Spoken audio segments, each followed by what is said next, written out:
Hello, I'm Nick Gibbs and welcome to this, our pilot episode of Working with Wood. In these programmes we plan to bring you tests of the latest kit, techniques ancient and modern, and projects large and small. Some you can make in a weekend and others that might take a bit longer. But I want to start with a favourite of mine, a small toy I've been making for years, for children and with children.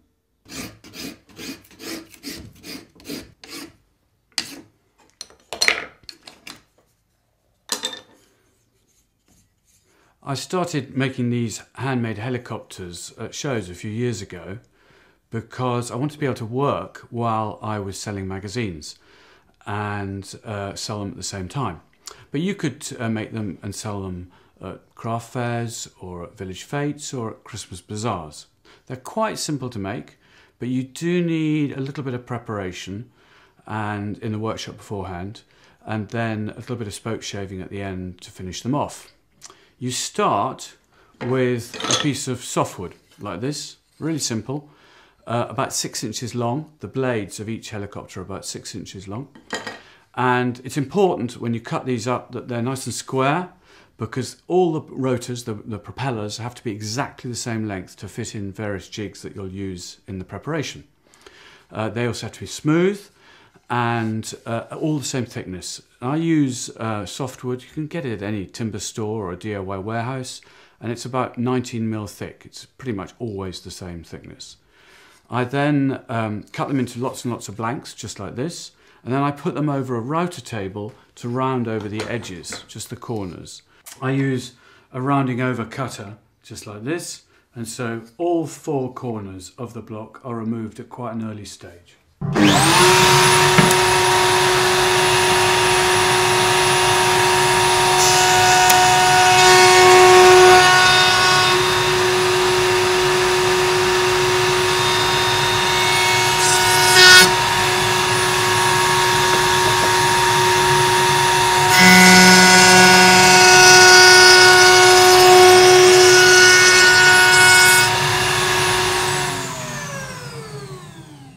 Once you've done that, we cut them into little blades like this, which don't have a hole or anything, and then we drill them to that point so that it's centered for the dowel, which is like this. So now I can do 4 or 5 at a go.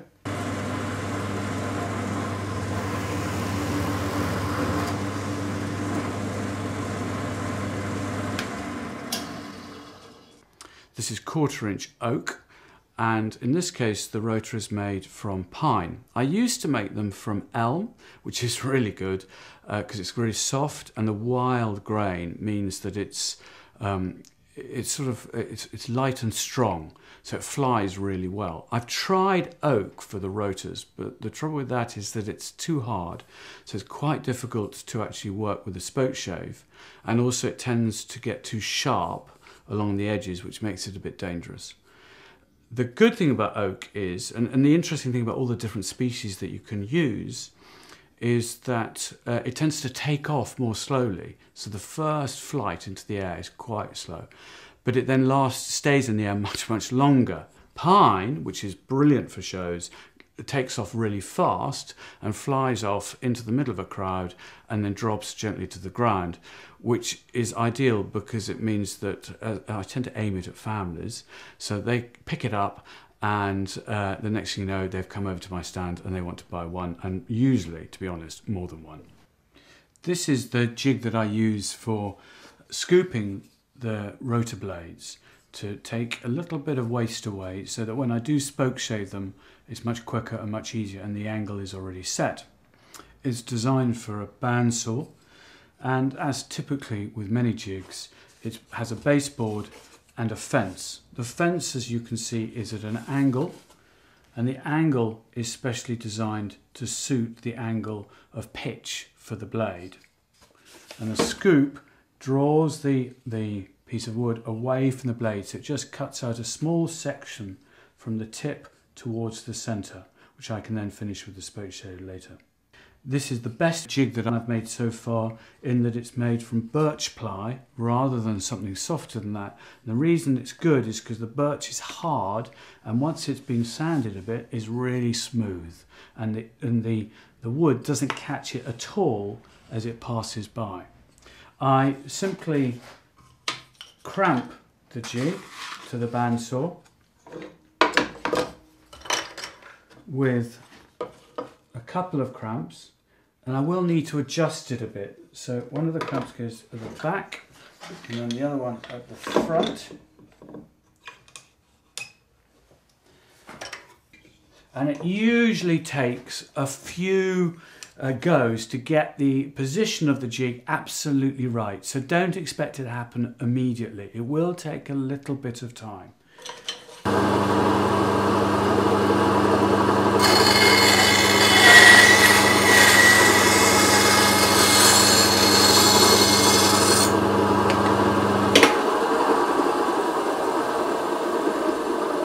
That's about perfect,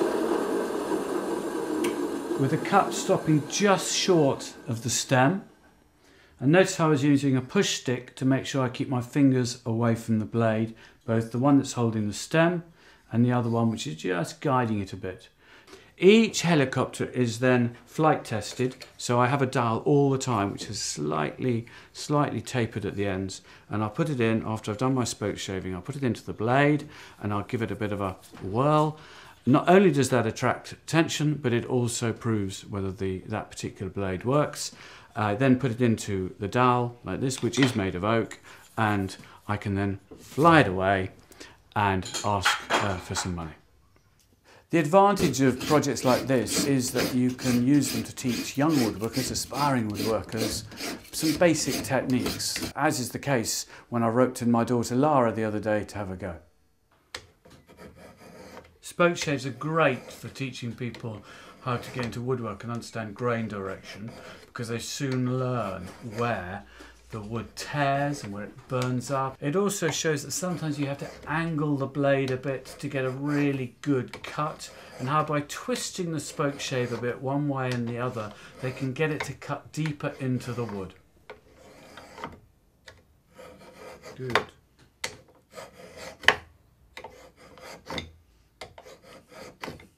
One of my favourite bits of kit is this Triton router. It's got a 1400 watt motor, which means that it can take cutters of any size. So it's powerful enough for panelling cutters, but it can also take a small 1/4 inch collet for fine grooving and work like that. You can choose a router either for handheld work or for router tables, or for both. Some are brilliant as combinations. The Triton is the best, I think, for router tables. It's okay for handheld, but it's certainly better in a router table. And when we tested routers a couple of years ago, specifically for router tables, the Triton MOF 001, this one, came out best. And there are a number of specific reasons that are unique to this router. It has a rise and fall on this handle with this clever spring-loaded catch here. So it clicks in and out, and it means that you can go up and down by about 5 mil exactly. And then you can fine-tune it with this handle, which goes through the table and into this post here, and it goes up and down just by a tiny amount. So you can really adjust it to whatever level you need for that particular cut, for a moulding, for a groove, for a housing, whatever it happens to be. It also, and this is a huge advantage I think, has a lockable collet or a lockable spindle. So when the collet comes through the tabletop, so you see how much the collet here is protruding all the way through the table of the router table, you can use your spanner without having to use anything else below. So there I am tightening it up, and see I haven't had to use anything, no hands, nothing below. That means the huge advantage is, as perhaps you saw when I was making the helicopters earlier, is that you can do it without having to get underneath the router table, which means the door can be kept closed all the time. And the advantage of that is you can have better extraction, less dust. So if I want to undo the collet, I can do it again just with the spanner. And notice the spanner is cranked, so it raises it above the table, so you've got plenty of space. It's a really clever idea. So then you can take the cutter out. I'm just going to tighten it up again. So if I want to loosen it off, then I loosen up like that.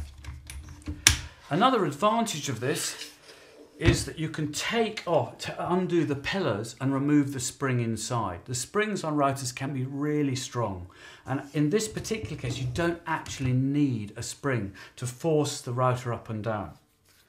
One disadvantage is that the switch here is covered with a safety cover, and so which slides up and down. It actually means that you can't use the spindle knot very effectively. And so what I've done is I've removed the cover, which is a bit naughty, to be honest. But the advantage of it is that I can actually turn on the router without having to slide the cover, the safety cover, up and down, which makes working above the router table much, much easier.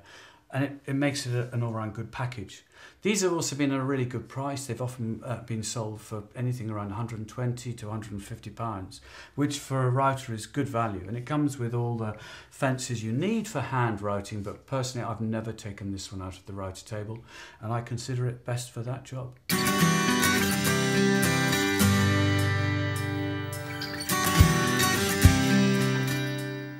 Tool storage is really important, we all know. And here are two examples in my workshop. This is a rare earth magnet rack for chisels with a couple of magnets drilled into this bar here and covered in a very thin sheet of veneer. So it looks like magic when they're hanging there, suspended in the air. The other idea is this cabinet, which is for my marking tools, which are a set from Joseph Marples in Sheffield, which were given to me a few years ago. And the reason I'm showing you isn't so much because it's so clever and quite pretty and based on a sort of arts and crafts panel front, but because I wanted to demonstrate this joint here, which is a corner rabbet joint, and which is very strong and a bit like a housing joint.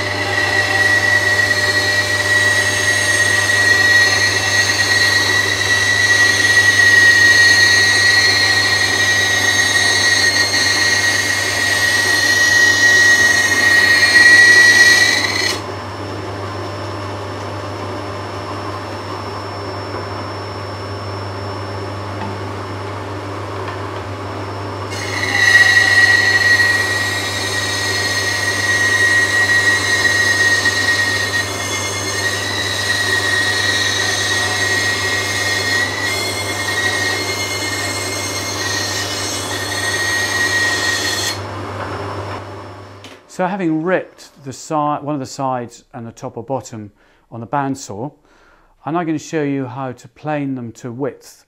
First you have to mark them up with a marking gauge, which you want to do with the stem of the gauge running along the wood, and then twist the gauge so that you just engage the tip. I'm now going to plane it by hand.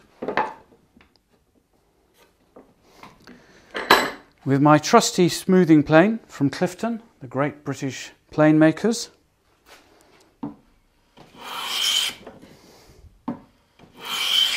And you don't get a much more enjoyable job than this.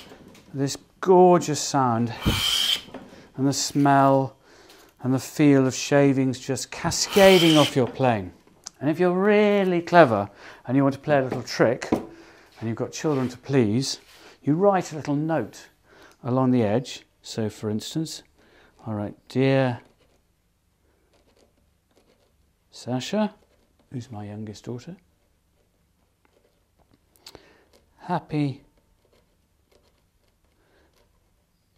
birthday. Love from Dad. And then hopefully with a bit of luck you get a little secret message. All rolled up in a shaving like this and then revealed to one surprised small child.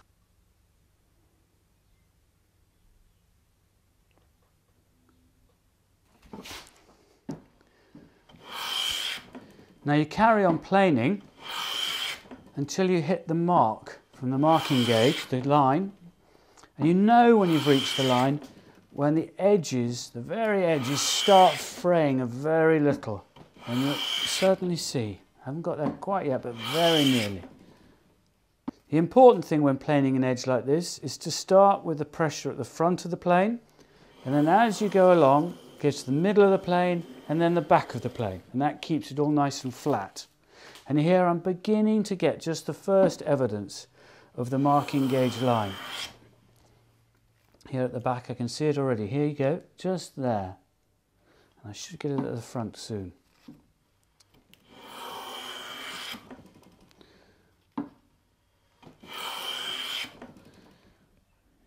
Very nearly. You can just see it at the back here. So obviously I'm not planing quite square. So I'm going to plane right on the front edge mainly. There we go. It's just coming. Any second now. And now I can finish to the width I want.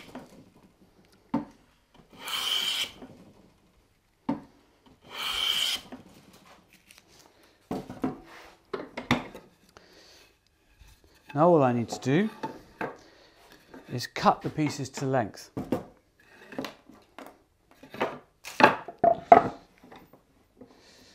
For which I use my beloved bench hook. But first I need to mark up the pieces so they cut them square. I use my square and my Marples knife. You can do this by pencil as well, but I quite like using a knife.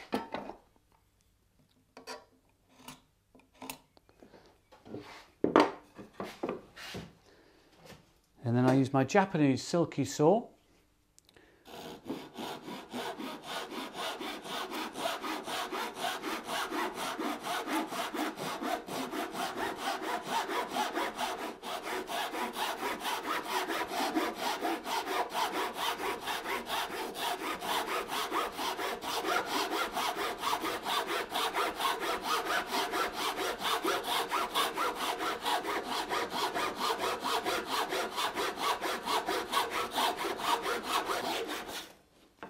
Get a really, really smooth finish. I'm going to do the same with the other piece of wood. As you probably know, these Japanese saws cut on the pull stroke.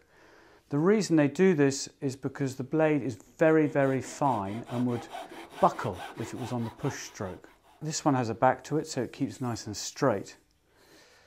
But the other advantage of this one, which is a Wood Boy by Silky, is that it folds.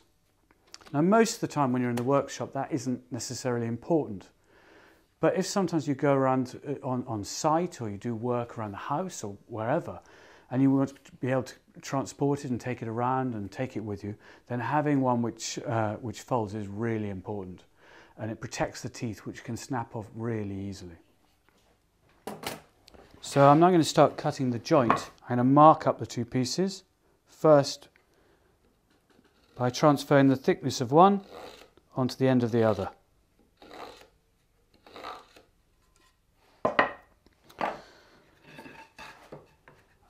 I'm then going to cut a tongue on one and a groove in the other. Actually, do that twice.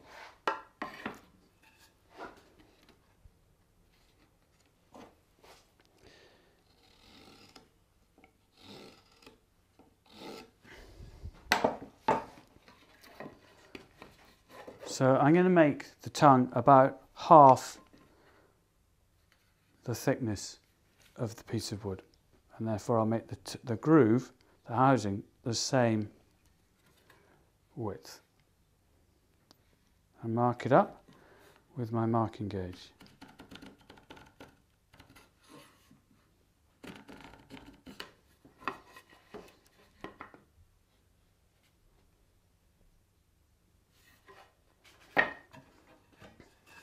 On this one, all I need to do is run it across the end,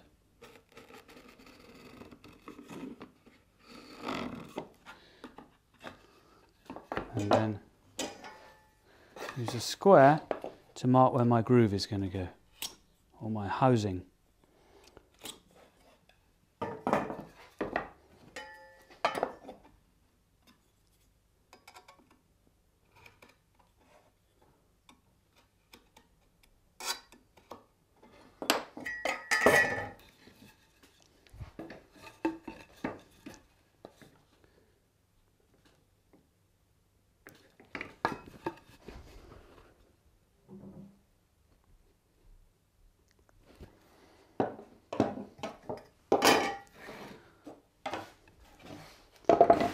Then I'm going to cut the housing on one.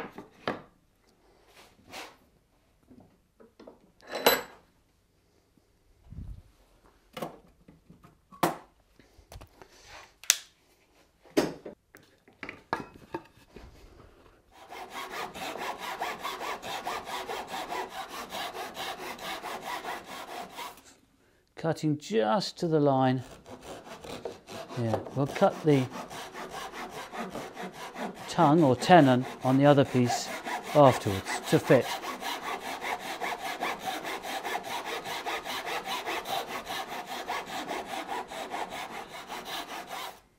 And we need to use a chisel to remove the waste.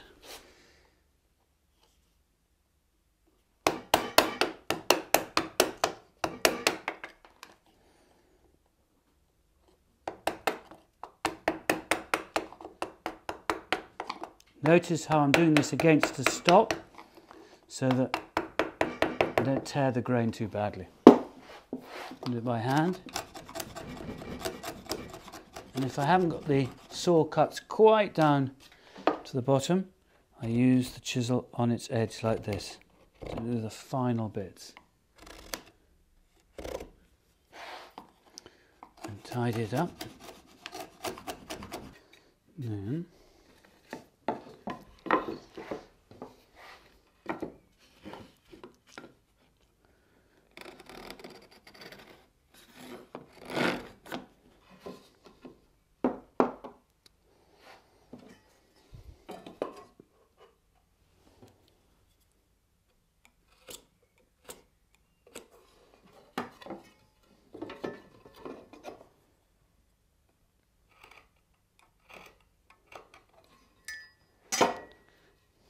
if possible, try not to have the cut mark, the knife mark going too far across the wood, because I'm going to have to plane that off later. But as this is only a cupboard for my workshop, I'm not quite so fussed.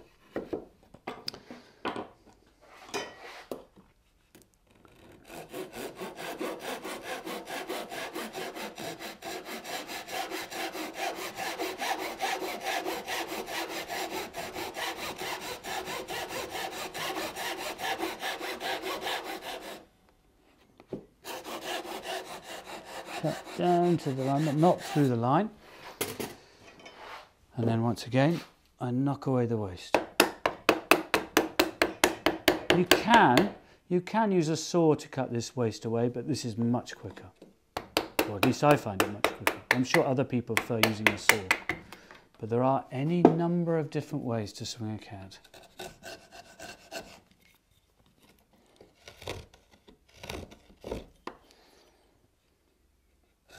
Nearly there, down to the line. It's quite a narrow chisel for doing this, but I don't like using many chisels. I've got more now than I've ever had. Quite like only using one, but sometimes you have to use one, more than one. So there we have it. It needs a bit more taken off here, because this joint will be a bit visible on the front of my cupboard, because I want it to be quite tight. Feels about right now.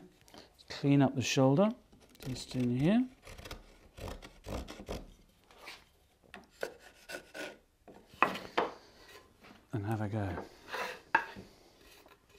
offer one up to the other and see how close you are. Now, it's a bit tight that end, the other end's about perfect. Looks like I've marked it up about right. So what I have to do now, hopefully, is just clean up this end a bit.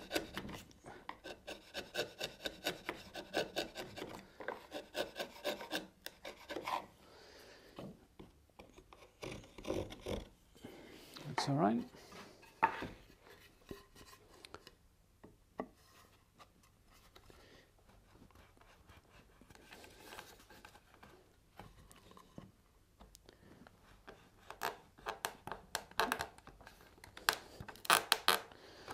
Now we're getting there, but it's a bit too tight and it's going to split the ends. So I'm going to take a bit more off. It doesn't have to be too tight because you're going to glue this in place. What you really, really don't want is for the tongue, or tenon, depending on what you want to call it, to split that little bit at the end of the other piece. Then you're in real trouble.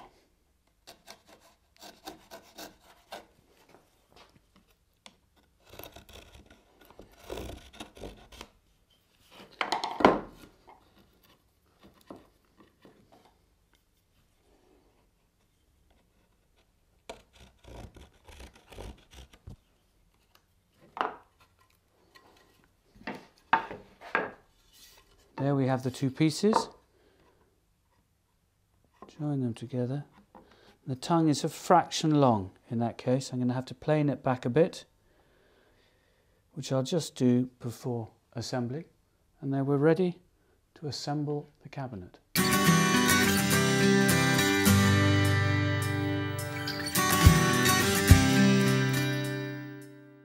With mobile phones and tablets increasingly used as miniature TVs and almost cinemas these days, it struck me a while ago that it might be a good idea to design something as a stand, as a sort of support, so that you can position them any way you want for watching television or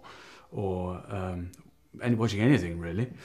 So I came up with this idea, and this is the first one, which I decided that it needed to be sort of triangular in some way. And the first one, I had this idea that it would rock.